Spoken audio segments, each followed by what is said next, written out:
Hello and welcome to Section 3 of Chapter 34 from the American Pageant for You, any U.S. history class. We're doing Chapter 34, which is FDR in the Shadow of War. We're looking right now at America dooms Loyalist Spain through the fall of France. So in the last section, we left off that Congress legislated neutrality. With the gathering storm clouds of war in Europe with the rise of these radical dictators, Congress made sure that America wasn't getting involved. This is a political cartoon of the day. Basically saying the only way to save her, the only way to save democracy is to just stay away and kind of do our own thing. But America was the last refuge of democracy. And so in 1936 and 1939, you get the Spanish Civil War that breaks out between the Spanish rebels led by fascist General Francisco Franco, pictured here. They rose up against the left-wing Republican government in Madrid. And so it really becomes this testing ground for the World War II weapons. The Spanish rebels were aided by the Nazis. The fascists under Franco had Nazi weapons and Nazi air force. The left-wing Republican government was aided by the Soviets, by the communists. And so it's kind of a whole mess in there. In fact, many of the weapons were tested. The city of Guernica was bombed by the German Luftwaffe Air Force just because they wanted the real target. Picasso did a very famous painting of the sadness of the tragedy of Guernica. So they were aided by Mussolini and Hitler. Franco overthrew the Loyalist regime. Loyalists were supported by the Soviet Union. This was called the dress rehearsal of World War II. There were a small brigade of American soldiers, the Abraham Lincoln Brigade, who fought for the Loyalists. Sadly, later, many of them were charged with being communists because they were on the same side of Stalin and the Soviets who were supporting the Loyalists in this war. The Hemingway book, For Whom the Bell Tolls, takes place in the Spanish Civil War as well. Congress amended the neutrality legislation to apply an arms embargo to both the Loyalists and the rebels, and the whole thing's kind of a mess. In 1937, as we mentioned previously, the Japanese invaded China. Roosevelt refused to call this invasion a, quote, war.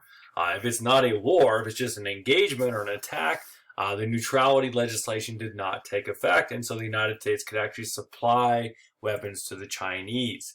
They also technically could sell stuff to the Japanese.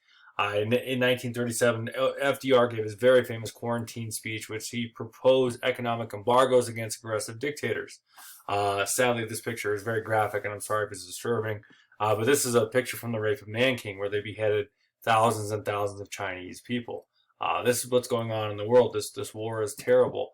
The public opposed this, but FDR did not follow through with his plan because of it. And so, America just kind of does its own thing still. In 1937, the Japanese plane sunk an American ship, the Panay. Tokyo quickly apologized. The United States accepted the apology. Tokyo and Japan was not ready to allow the Americans to join the war. Hitler tried to impose his will on his home country of Austria in 1934. This is just as the Germans were getting going. Italy sent troops to the border and said, back off, back off, Hitler. Mussolini made him back down. He announced to the world that he was violating the Treaty of Versailles and was rebuilding the military, tanks, planes, submarines, you name it. It's a direct violation of the treaty, and most of the world said, good for you, Hitler. We were mean to you. That's a good job, Hitler. We're going to take care of ourselves again. He ordered troops in the Rhineland. This was land taken from the Treaty of Versailles and given to the French. He ordered his men. If the French resisted at all, back away. The French, not wanting war, simply just walked away, did not fire a shot in retaliation, and they took the Rhineland.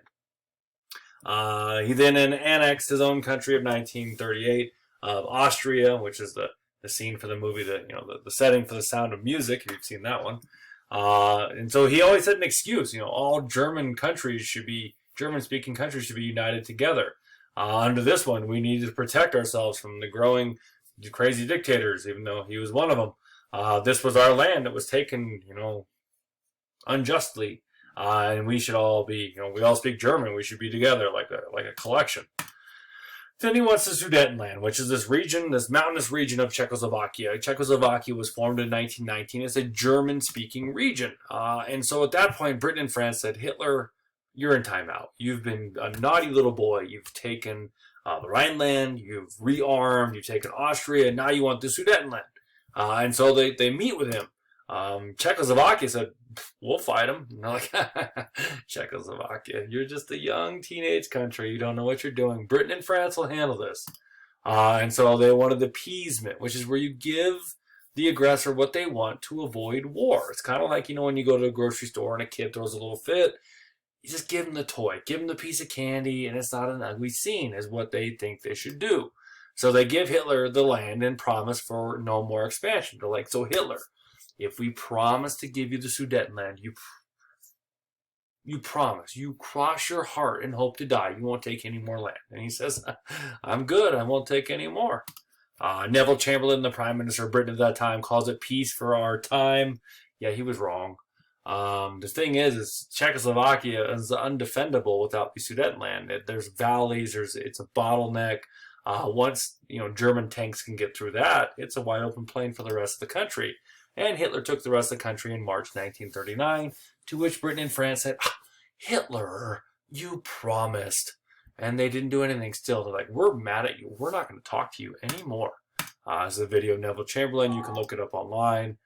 So this is the expansion of Germany during this time. They take the Rhineland, Austria in 1938, the Sudetenland in 38, and then the rest of Czechoslovakia wasn't shown here until 1939. Meanwhile, the Soviet Union, Stalin screaming his head off, going, hey, Britain, France, hey, over here, Hitler's crazy, he's going to attack me. Somebody, please be my friend, be my ally. And Britain and France kind of ignored him, like, oh my gosh, you see Stalin over there? Oh, he's so embarrassing. Don't talk to him, ignore him. And so Stalin, fearing his own country, and knowing that the Nazis probably wanted to attack him, decided to make a friend out of his enemy. And so on August 23rd, 1939, the Soviet Union and Nazi Germany signed a non-aggression pact. You have mighty Nazi Germany, you have the mighty Soviet Union, and poor Poland in the middle. Just a couple weeks later, September 1st, 1939, the Germans invaded Poland. They actually dressed up German troops into Polish uniforms and had them attack Germany. And then the entire Wehrmacht invaded Poland. 2 days later, Britain and France declared war on Germany, and Hitler was almost shocked. He thought he could get away with another invasion and not have anyone stand up to him. France decided against invading Germany this time because they were all about defense, and so they basically declared war and say, good luck, Poland, we're going to give you some thoughts and prayers. We're over here on the other side of Europe, we can't do anything. If they had invaded Germany, if they had attacked, it would have pulled off numerous divisions of the Nazis to basically help Poland fight. They didn't do it, though. Congress amended the Neutrality Acts in 1939 to allow the sale of goods to allies. If it's Britain and France versus Stalin and Hitler, that's a pretty easy choice. But they would only sell stuff on a cash and carry basis. These are some really interesting photographs from the Hoover Institute from Stanford University. These are actual photographs from the signing of the Non-Aggression Pact, and they're very candid. There's something you would never see in the Soviet Union. This is them signing this Non-Aggression Pact. This is Stalin, shaking hands with his Foreign Secretary Molotov right here. And then here's a very jolly, happy Stalin. Not the Stalin you see from paintings and propaganda posters. Like jovial, like, hey, let's go out and have some iced tea and enjoy the sun there, Mr. Stalin. This is a political cartoon of the Nazi war machine gobbling up Poland. Kind of recount all the stuff that Hitler took. And it was just amazing that basically Poland, they had guarantees from Britain and France that was the one that made Britain and France declare war. I'll skip that. If you ever get a chance, check out Adult Swim's little Hitler little clips. They really explain it really well. I can't show it for copyright reasons. So the war in Europe, Poland lasts 5 weeks. The Germans use a new type of war, Blitzkrieg war, which is mechanized. They soften up the defenses with airstrikes. They use tanks. And then the troops go in lastly to kind of mop up and clean up and arrest and, enforce their will. Britain and France can do very little from where they're at, geographically speaking. The Soviets, in a secret agreement, also divided up Poland. They invade from the eastern side and take eastern Poland. They also occupy the Baltic states. They invade Finland in late 1939 into 1940, which is called the Winter War. The Finns do a remarkable job holding the Soviets out until things thawed out in March 1940. 1940. The Finns fought on skis. They had camouflage. They actually invented the Molotov cocktail. But at last, eventually they fall to the Soviet Union. These are videos of Blitzkrieg. You can check them out using the new deadly Panzer tanks, which were highly mobile, very fast, very deadly. And then here's a meme. You know, Blitzkrieg, when you only stop for kittens. Look at this little kitty. These are the Winter War soldiers of the Finns fighting in their Winter War, which they did remarkably well, inflicted high casualties and kill rates on the Soviets until everything thawed out. So, Britain and France declare war and then don't really do anything for months, and so they start calling it Sitzkrieg or the Phony War until the spring of 1940. Hitler invades Denmark and Norway in April 1940. Denmark lasts 18 hours against the Nazis. Norway does a little better. Then Allies fall behind the most impenetrable defense network ever constructed. You know, bunkers and concrete walls feet thick and turrets and barbed wire called the Maginot Line. They're like, they'll never get through this. Hitler went around it. Just took the same path as World War I. They went around it. They invaded the neutral Netherlands and Belgium, and so they have basically a path right into France. The Allies, trying to outflank them, get twisted around and outflank themselves, retreat to Dunkirk, where they are surrounded by the Nazi armies. There is the Scottish garrison that kind of holds off a few to basically, so they're not totally annihilated. Hitler allows his ministers to argue on who gets the glory of wiping out the Allies.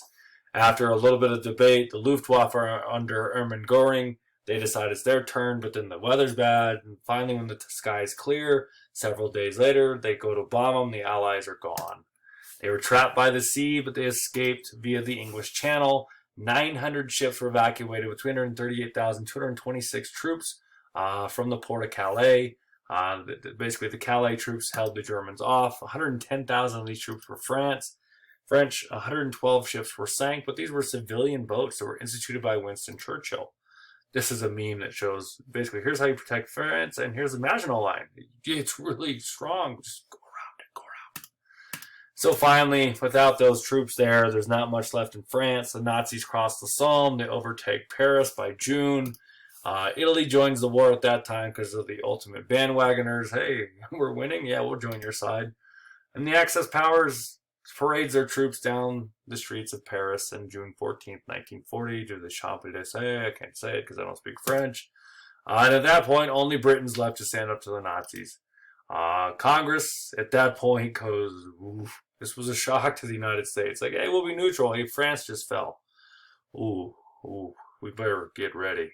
So they instituted the first and only peacetime draft in American history, September 6, 1940.